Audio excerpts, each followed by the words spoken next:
Just wanna float in my big old tank. But the days are full and the nights are taken. But one of these days I'm gonna leave it all, you'll see.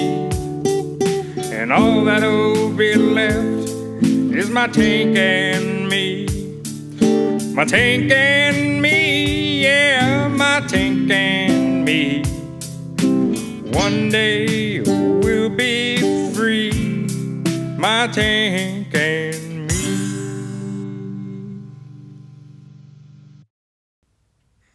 All right. Hey, everybody. Hello there. This is Ashkahn. And this is Graham over here on this mic. Yeah. And what's our question today? Today's question is, what are your thoughts on franchises versus mom and pops in the float industries? Industries. I assume they meant industry. Yeah, I mean, that's an interesting question. There are a few franchises out there that are starting to pick up traction in a way that, you know, we haven't quite experienced as commonly in the float industry for many years. Yeah, I guess so. So first of all, there's a split and way more mom and pop in that sense of the word, just sort of privately owned float centers than there are franchisees who have opened a franchise. Which is probably true of most industries. Center. I think it'd be hard for franchises to outweigh the, I guess, like fast food or something. Yeah, fast food. I mean, I was even thinking of like sub sandwiches. Yeah. I mean, coffee. There's so many coffee franchises now. Like they might actually outweigh the amount of mom Just and the pop amount coffee of normal shops that are There's so many around. coffee shops, though. Well, we're in Portland. All right, so Wait, you want to just debate about this for a while? None of that's important. So franchises versus mom and pop stuff. So it's interesting. There's a few things you typically get out of a franchise if you're looking to buy a franchise in whatever industry. And in my mind, there's, I guess, kind of like two big categories of benefit.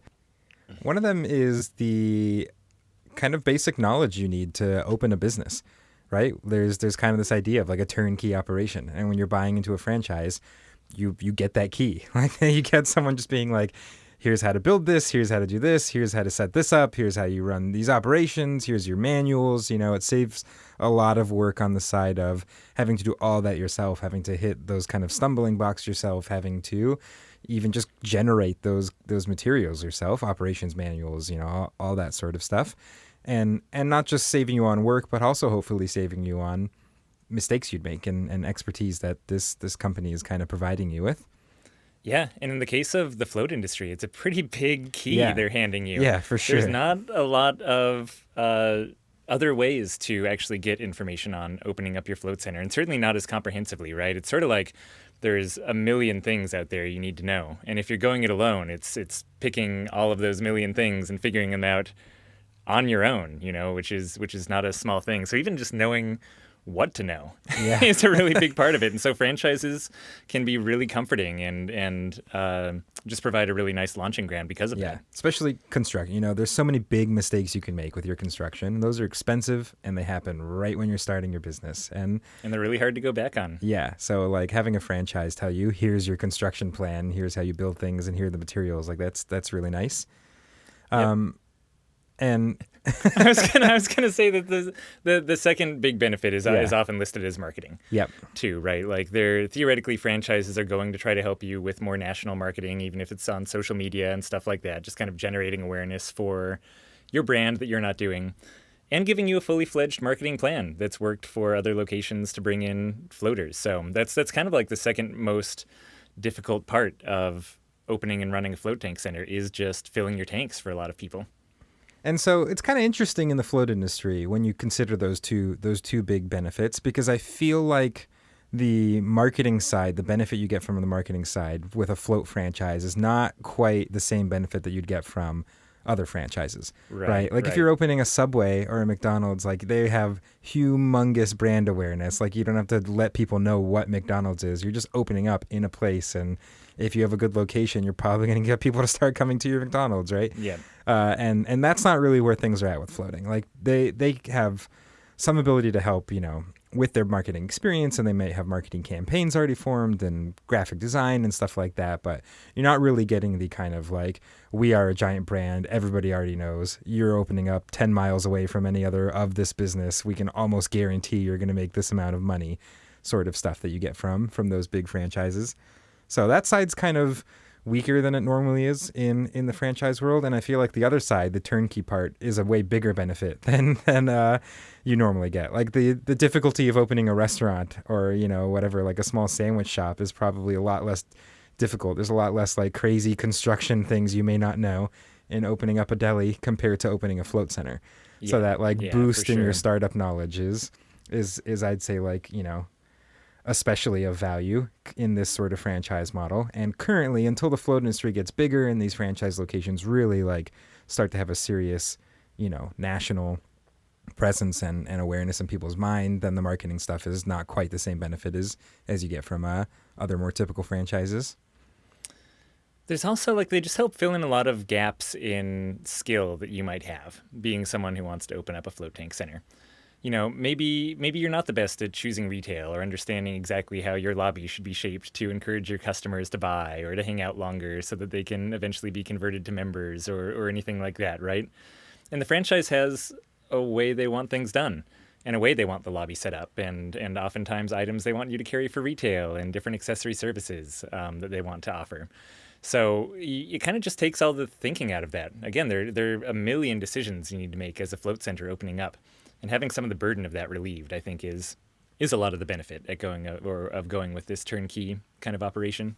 And that pretty much brings us to like what you want with your business. Because like if you're the type of person that sees that as like, great, what a relief, then, this franchise seems like a benefit. And it's pretty much that exact same list of things that I think seems like a downside to some people. Yeah. Like some people want to open their business and like they want to do things their way. They want to choose the retail. They want to choose what their branding is like. They want to choose the colors. They want to choose their name. Like they don't want someone else telling them, this is how we do it, and we want you need to do it like this. And like if you're that type of person, then franchising is probably not for you. You probably want to do your own thing and run your own business and not have someone not have kind of a model that you need to fit into. And you will need to fit into something, right? Like the franchises have a certain brand they're trying to build, and they can't have people kind of deviating from that like crazy. And the customers are probably going to be expecting some amount of similarity to their experiences. They're probably going to expect that their float package from one place works in another place. So like you can't really just go off on your own as a franchise and do whatever you want and run whatever crazy marketing ideas you have and stuff like that. So, if that's the type of business person you are and you want that independence, then that's where you probably shouldn't be looking at franchises. You should be looking at opening your own business.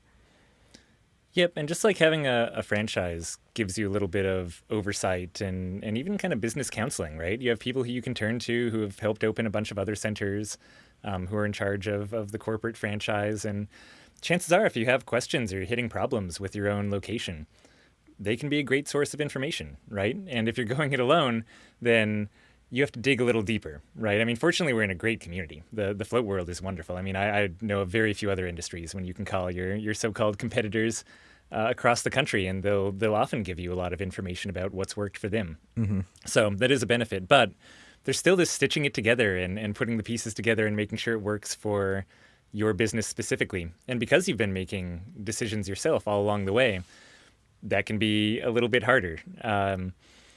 You're, fitting what worked for one center into a model that is just totally unique to yourself is not always the easiest thing to do, or something that worked for somewhere else just might not work for your kind of business, where as in a franchise, because things are so similar, the advice you get is often very similar as well. And luckily, I think most people know what type of person they are. Like, I think it's pretty obvious whether like the franchise sounds appealing to you or not. And choosing like if you do really want to run an independent business and you're in a franchise, that's probably where you're going to have some of the most trouble.